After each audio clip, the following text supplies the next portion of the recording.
There are moments in a person's life that seem small to the rest of the world, yet they quietly change everything inside.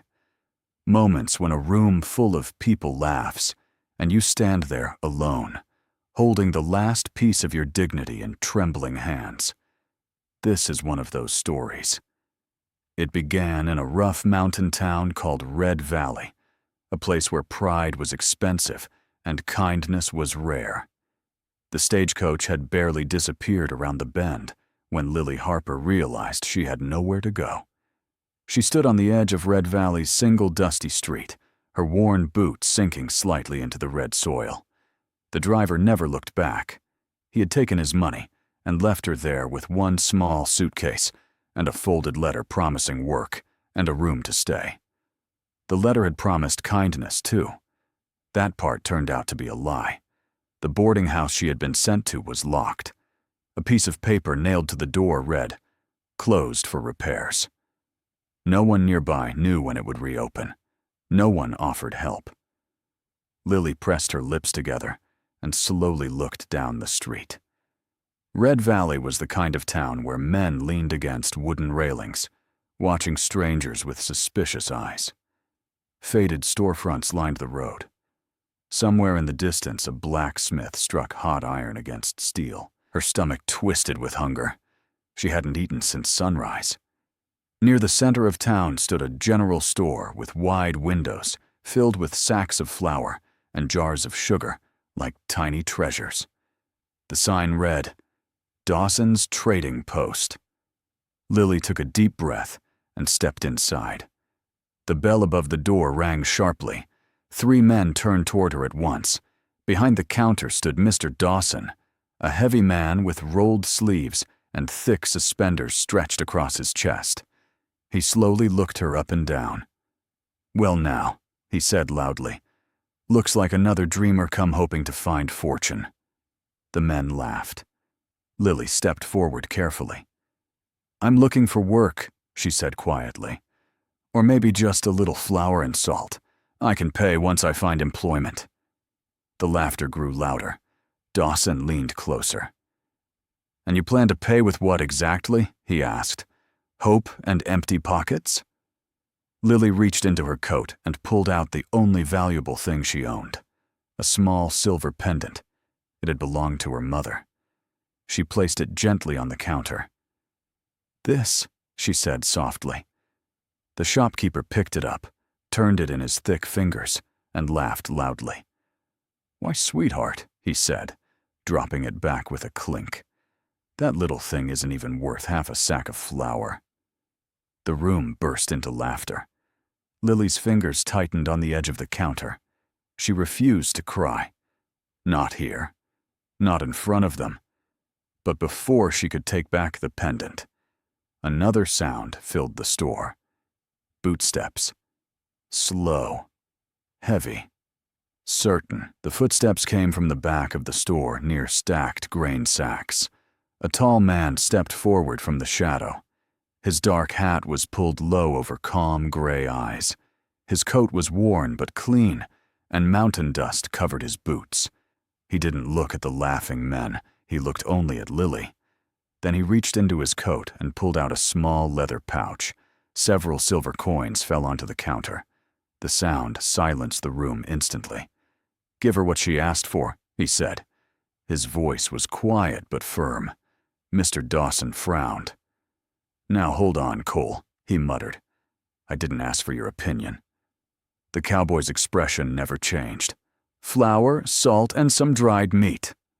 Reluctantly, Dawson filled a paper sack and pushed it across the counter. Lily stood frozen. "I can't accept that," she whispered. "You can," the cowboy replied calmly, "and you will." Outside, the afternoon sun dipped behind the mountains. A strong brown horse waited near the hitching post. The cowboy finally spoke again. "You got somewhere to stay?" Lily hesitated. "No." He studied her face for a moment. "Then you do now," he said. "I've got a cabin up the ridge. You can earn your keep. Fair work, fair pay." She looked back once at the store. Then she stepped toward the horse. She had no idea the quiet cowboy had been watching her since she first entered that shop. And she had no idea Red Valley was about to learn something about kindness. The trail up the ridge twisted along the mountainside. Pine trees swayed in the wind, while the town slowly disappeared behind them. The cabin stood alone among the trees. It was small but strong, built from old pine logs. A broken garden stretched beside the fence, filled with weeds and dry soil. "You know anything about growing herbs?" Cole asked. Lily nodded slowly. "My mother taught me." "Good," he said. "Then we start tomorrow." The first weeks were hard. She hauled water from the well. She pulled weeds until her hands burned. But little by little, the garden began to change. Chamomile buds appeared. Mint spread across the edges. Rosemary grew strong in the sunlight. Evenings were quiet.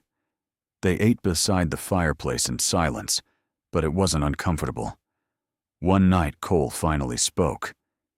"You didn't deserve what happened in that store." Lily looked at the fire. "Neither did you," she said softly. He frowned slightly. "No one chooses to live alone this long unless something was taken from them." Cole said nothing, but the next morning he left a jar of healing salve near her bed for the cracks in her hands. 2 months later, the garden was alive, green, bright, full of life, and it was time to return to town.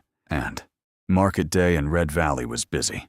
Stalls lined the street, and people filled the square.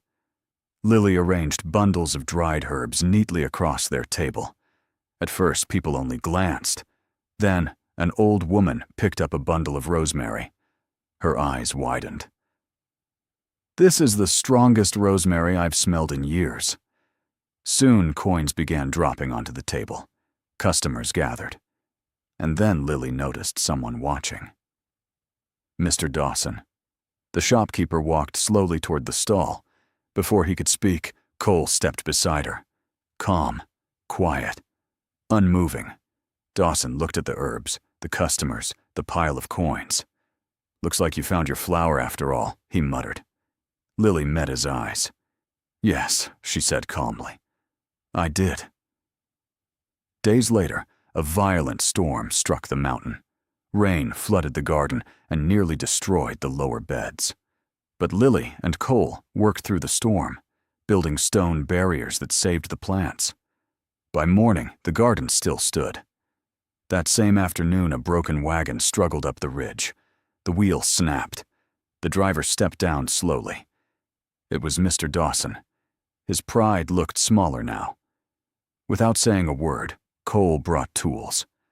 Lily held the wheel steady while they repaired the wagon. When it was finished, Dawson cleared his throat. "I was wrong," he said quietly. "About you. And that pendant." Lily simply nodded. "Get home before dark," she said. The wagon rolled away down the mountain road. Cole watched it disappear. "You could have left him," he said. "Yes," Lily replied.